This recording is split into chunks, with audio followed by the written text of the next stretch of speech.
Good morning, everyone. This is BritSimon. Welcome to my channel. Hope everything is going well. I want to speak to the case number survey, the data around that, and also talk about case numbers and your chances of getting an interview at different case number ranges. As hopefully most of you know, I started a survey as soon as the results were announced for DV2025. And collecting data from all of you that took the time. It's a 1-minute process to complete a survey to let me know what the case numbers are. That survey data is already being very, very useful to me, and I'm able to sort of bring some information to you that nobody else has, right? This is just this is the results of this data survey that I'm collecting.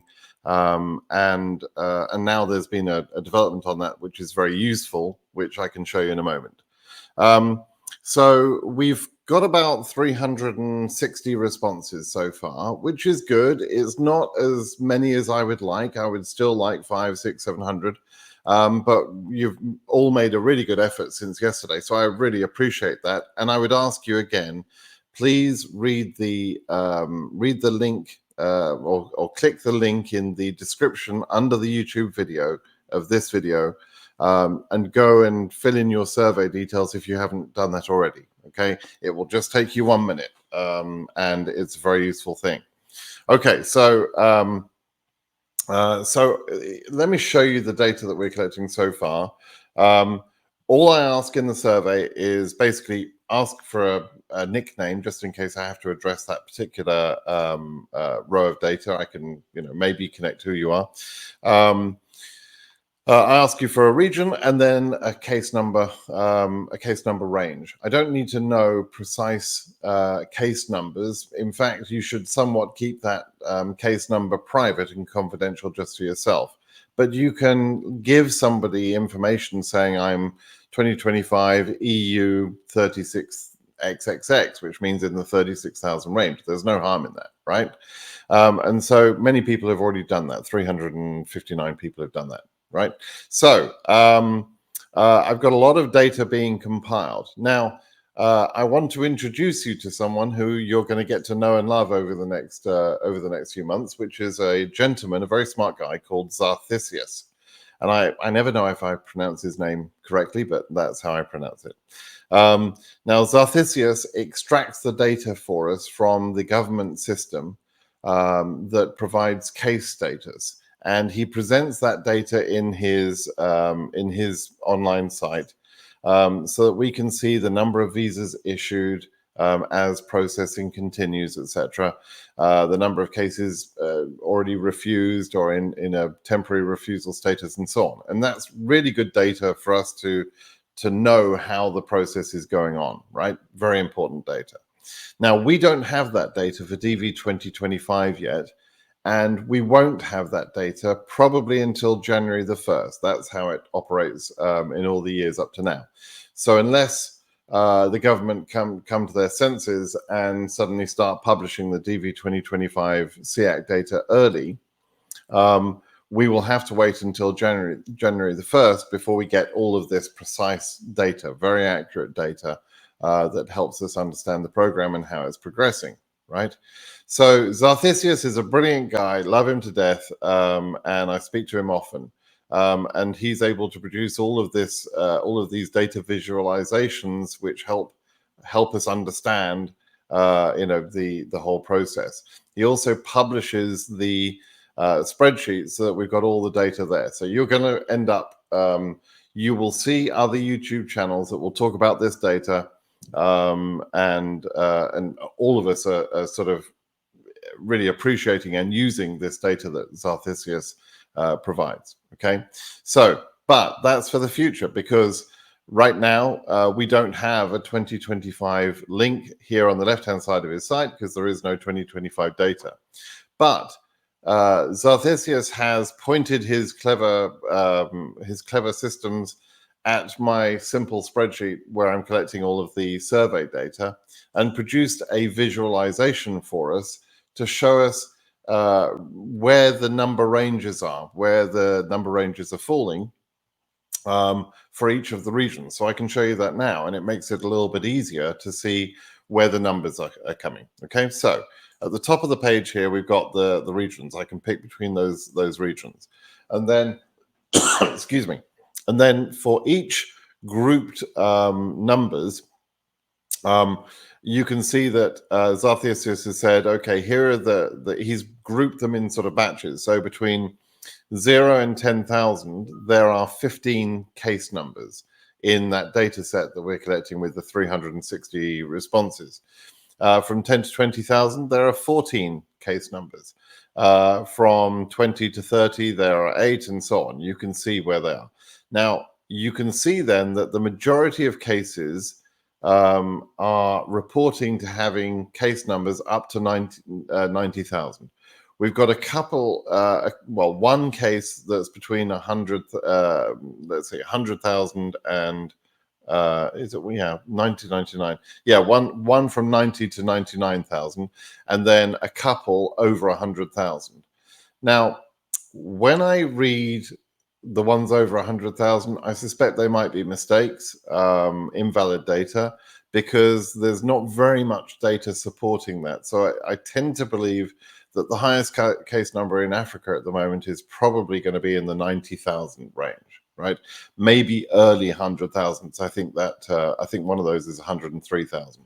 So maybe it's in that range, but not many. The density of cases will be lower at that range anyway. So you would expect to see less case numbers, right?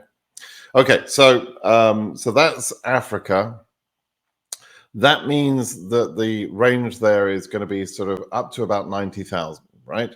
And if you want to know a simple sort of explanation of whether your case number is a low case number or a high case number, whether it's safe or not, well, I'll come back to whether it's safe or not in a few moments. But whether it's a low case number or a high case number, just imagine if the case numbers go up to about 90,000, then roughly speaking, half of that, 45, maybe 50,000, those numbers are in a safer range, right? They are low numbers. So if you've got some African number in the first 50,000, you can consider that to be a low-ish or low to medium case number range. You don't need to ask me about is my 20,000 500 case number, is that low or high? It's low.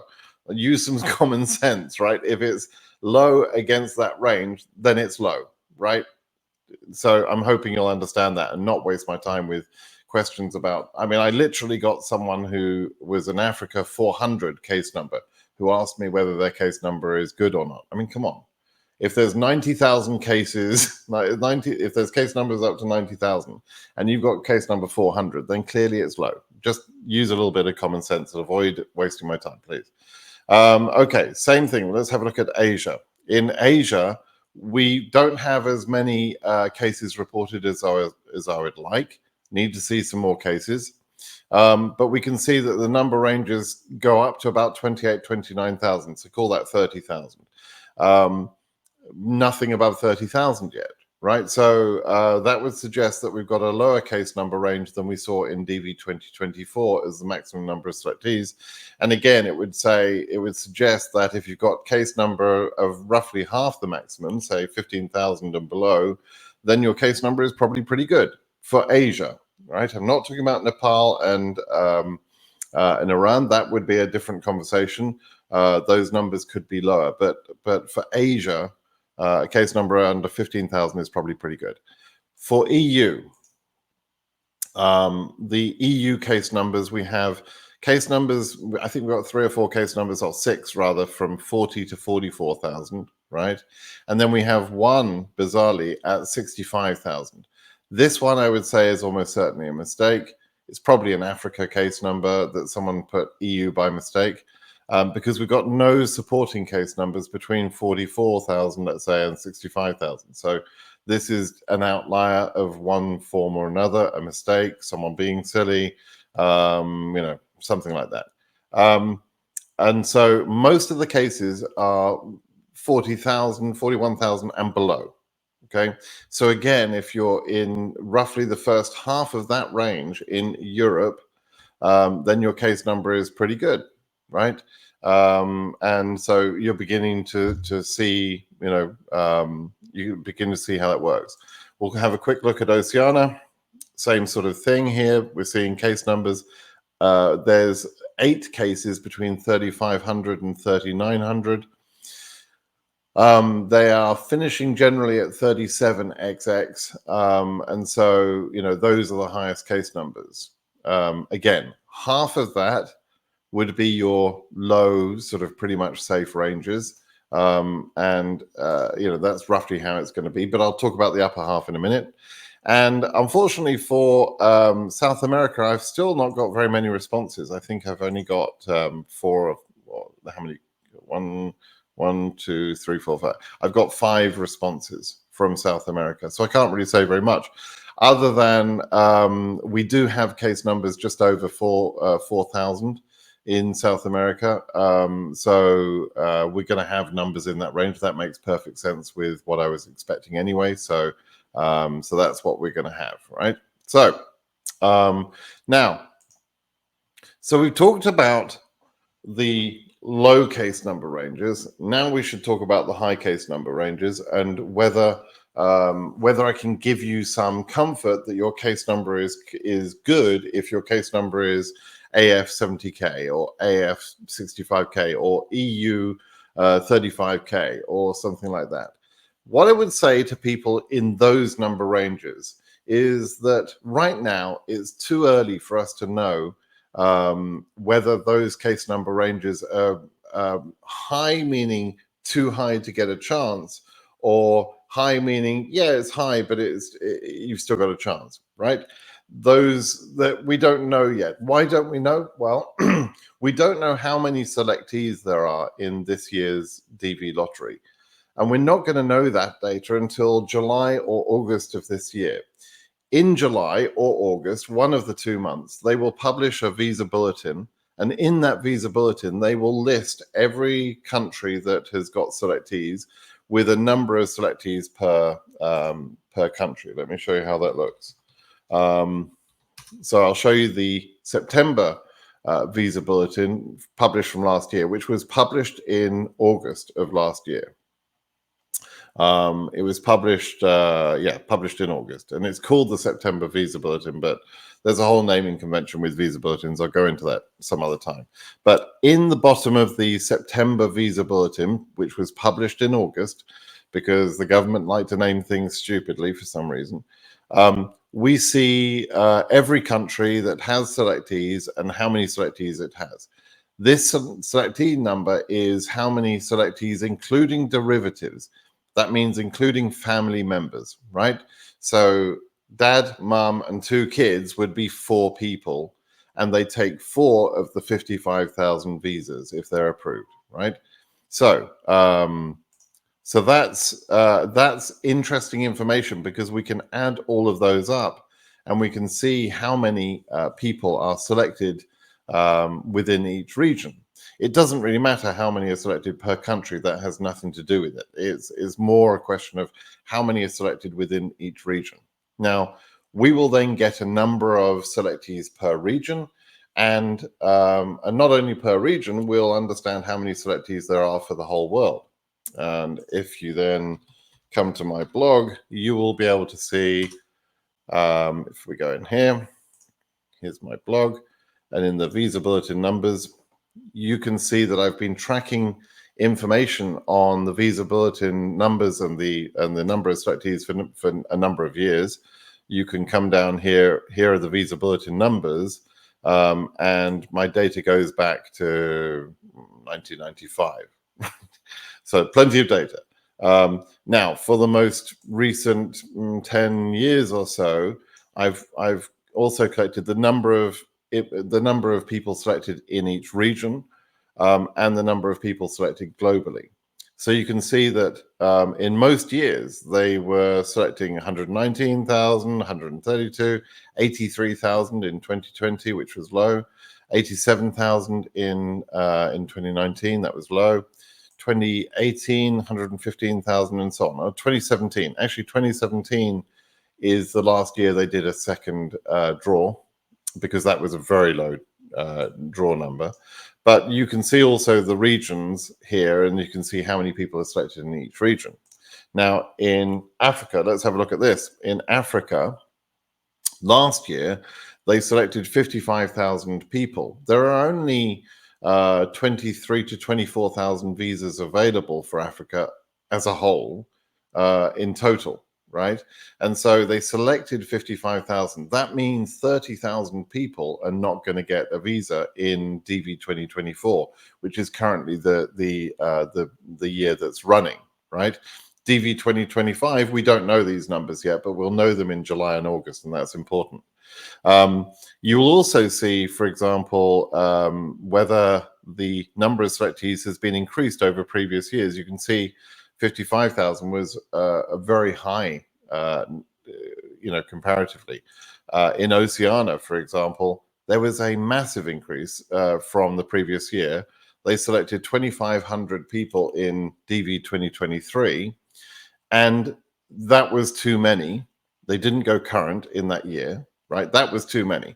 And so then in DV 2024, they added 77% more selectees, which obviously meant that there were going to be too many. If there was too many selectees in DV 2023, and they added 77% more selectees for Oceania in DV 2024, that was clearly going to be too many selectees, which is why I know many people are going to miss out in Oceania in DV 2024, and I've explained that. So when we have the DV 2025 numbers, we will then know how many people they've selected in each region, and that allows us to sort of plot that against the case numbers that we know about, so that we can figure out at what point is your case number going to be too high, right? Because we don't know these numbers yet, we can't make that assumption yet. So even if your case number is relatively high right now, let's say you've got EU 35,000, that's a high case number, yes, for sure. But is it too high? We don't know, because we don't know how many people are selected, right? Same thing if you're Africa, 80,000 in DV 2025. Is that a high number? Yeah, of course it is. But is it too high to be given a chance for an interview? We don't know, because we don't know how many people are selected. Okay, and so on and so forth. Each region is like that. Okay, so you can tell positionally where you are right now by looking at this sort of data. You can see where you are positionally within the region, but that's not the whole story. And we need to know how many people are selected, and then in the three big regions, we also need to know the distribution, which changes over the number ranges. So the story is going to be slowly revealed to us over time, right? We know a little bit now. In July or August, we're going to know a bit more, and we'll be pretty confident about some assumptions in July or August, but not 100% confident. In January, we'll know a lot more, and we can make some pretty accurate predictions at that point for what the capacity could be at the end of the year. But for many of you, you're going to have to wait and see. Certainly, you're going to have to wait and see until July or August. And then probably you're going to have to wait and see until January. And even if somebody, me or someone else, predicts, the chances for your case number, a prediction isn't always accurate. There are surprises that happen in this process. And sometimes, the predictions are inaccurate because an embassy misbehaves or behaves differently to how we thought. And, maybe there's going to be a pandemic, maybe there'll be localized wars. We don't know, right? There could always be some factor that we don't know yet. And in the case of DV 2025, there are events that will happen over the next 12 to 18 months that will affect the DV lottery, and we don't even know anything about those things yet, right? Which countries are going to go to war in the next 12 months? We have no idea. It's the future. We can't tell, right? So, so we have to be careful to not rely entirely on predictions, but I will give some predictions over the time period because I want you to be informed. It's not that I want you to be scared. It's more that I want you to be mentally prepared if you're at certain case number ranges that, oh yeah, okay, my case number is high, therefore I don't know whether I'm going to get a visa or not. I need to be a bit more cautious in the way I think about this win. Okay, so it just helps you get mentally prepared for this, for either a good outcome or a bad outcome. All right. Okay, everybody, that's what I wanted to talk to you about. I hope you're enjoying my videos. I'm going to post quite a lot of videos over the next few days because you're DV2025 people, you're all new to the process and you need a lot of information fairly quickly to understand what's going on. So I'm trying to respond to that and respond to as many questions as I possibly can that I'm getting through my blog at BritSimonSays.com and also on Telegram channels and so on. So anyway, good luck to everybody. Please, if you haven't subscribed to my channel already, please do that. If you haven't answered the number survey, please do that. And have a look at the description below this YouTube video, which has a number of other really useful videos that will help you in your process. So if I were you right now, and this is just my personality, maybe you're different, but if I were you, I would be wanting to find out all of the information I could find out at the moment and watching, the most sensible information I could find. That most sensible information you could find is on my channel. Is my channel that is producing that quality of content that you need to actually understand things. If you want to get confused, I can recommend another of other YouTube channels that will tell you all sorts of bullshit. And that will help you get thoroughly confused because you're going to hear all sorts of nonsense and incorrect information. But if you want accurate information, then please do subscribe to my channel, listen in to some of my videos, go check out my blog, and you'll get that information. It depends what you want. Maybe, some people want to be entertained by comedians that talk nonsense. I don't know. I don't understand that, but there you go. That's what some people want, I think. Okay, everybody, have a great day. Cheers now. Bye-bye.